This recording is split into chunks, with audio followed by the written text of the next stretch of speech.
Bienvenue dans Poker Builder. Aujourd'hui, on parle d'un sujet qui peut sauver des carrières et des nerfs, la bankroll en expresso et des règles prudentes pour survivre au swing. Si tu joues en Winamax Expresso, tu l'as sûrement déjà vécu. Une série de défaites qui arrivent sans prévenir, même quand tu joues incorrectement. C'est normal, et ce n'est pas forcément toi le problème. Le format est si construit pour être plus swingy que beaucoup d'autres.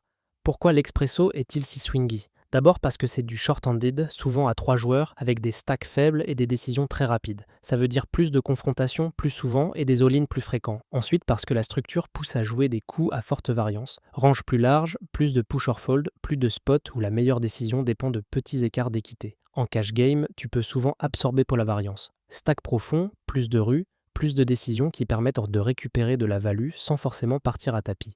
En expresso, une partie de ton EV passe par des situations où tu acceptes une variance importante, même en jouant parfaitement. Et il y a un deuxième facteur propre à l'expresso, les multiplicateurs. Ils rendent sur le format mentalement piégeux. Tu peux avoir une impression de gros gains, ou au contraire de grosse injustice, alors que ton résultat court terme est très bruité.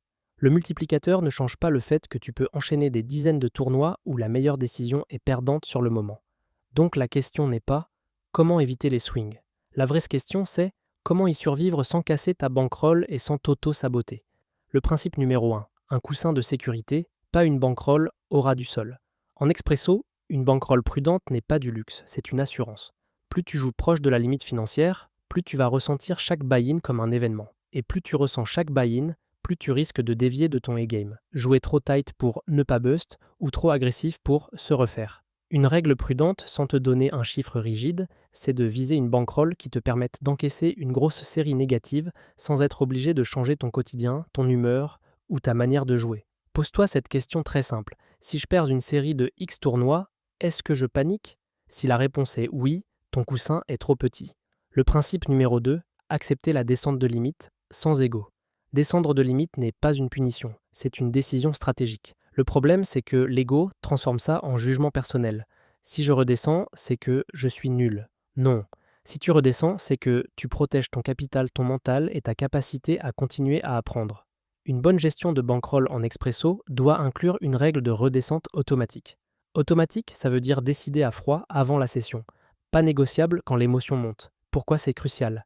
Parce que les swings brutaux te donnent envie de forcer. Tu perds, tu veux remonter vite. Tu gagnes, tu veux accélérer. Les deux sont dangereux. Le principe numéro 3, ne pas monter trop vite après un multiplicateur. C'est un piège classique. Tu touches un gros X, tu fais une grosse perf, et d'un coup, tu te sens au-dessus de ta limite. Mais un multiplicateur, c'est un événement rare qui gonfle le résultat sans forcément refléter un niveau stable. Monter de limite devrait répondre à une logique de stabilité, pas à un coup d'adrénaline. Une montée saine, c'est bankroll suffisante, volume suffisant et surtout sensation que tu maîtrises les fondamentaux de ta limite actuelle. Les ranges d'open, les push fold en fin de partie, l'adaptation au profil et les erreurs fréquentes du field. Une phrase à retenir, je monte parce que c'est logique, pas parce que je suis euphorique.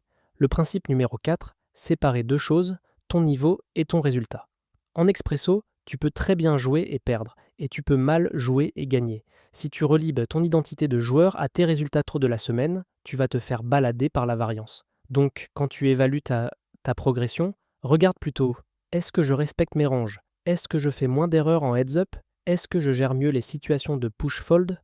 Est-ce que je prends des notes mentales sur les profils récréatifs? Le résultat, lui, est parfois un mensonge à court terme. Maintenant, on passe au concret. Une règle prudente, simple à mettre en place. Je te propose une approche en 3 étages, sans chiffre imposé. Étage 1, une zone de confort. C'est ta limite principale, celle où ta bankroll est largement à l'aise. Tu peux prendre des swings sans stress, c'est là que tu fais ton volume. Étage 2, une zone de test. Tu y vas quand ta bankroll a progressé, et seulement si tu es capable de redescendre sans discuter. Tu testes une limite au-dessus en gardant la tête froide. Étage 3, une zone d'alerte. Si ta bankroll descend et que tu entres dans cette zone, tu redescends immédiatement. L'objectif n'est pas de prouver quoi que ce soit, l'objectif est de survivre au swing. L'idée importante, ce système te protège de 2 excès. 1. Rester coincé trop bas par peur. 2. Monter trop haut par euphorie. Mini-exercice, définis ta règle de redescente automatique. Prends 30 secondes et réponds à ces 3 questions. 1. Quel est le signal qui déclenche la descente? Par exemple, si je perds un certain nombre de buy-in sur ma limite, ou si ma bankroll passe sous un seuil que je fixe.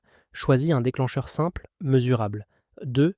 combien de temps je reste en bas avant de retester. Par exemple, je refais une base de volume à la limite inférieure ou je remonte seulement quand j'ai reconstruit un coussin.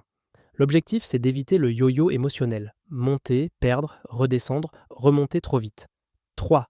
Quelle est ma règle d'interdiction quand je suis en tilt? Par exemple, si je sens de la frustration, je ne lance pas la limite du dessus, même si j'ai envie. Cette règle te sauve plus souvent que tu ne le crois. Si tu veux, écris cette règle sur une note visible avant de jouer.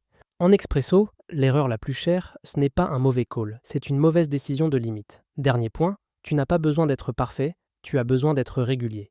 Une bankroll prudente, ce n'est pas jouer petit, c'est jouer longtemps. Et plus tu joues longtemps, plus la variance finit par te laisser respirer et plus ton edge a le temps de s'exprimer. Pour aller plus loin, tu peux retrouver des ressources et des outils pour structurer ton jeu sur pokerbuilder.com, la plateforme tout en un pour joueurs de poker. Contenu pédagogique, méthode de travail et de quoi bâtir une progression solide, session après session. On se retrouve au prochain épisode de Poker Builder. D'ici là, protège ton capital, protège ton mental et laisse le volume faire son travail.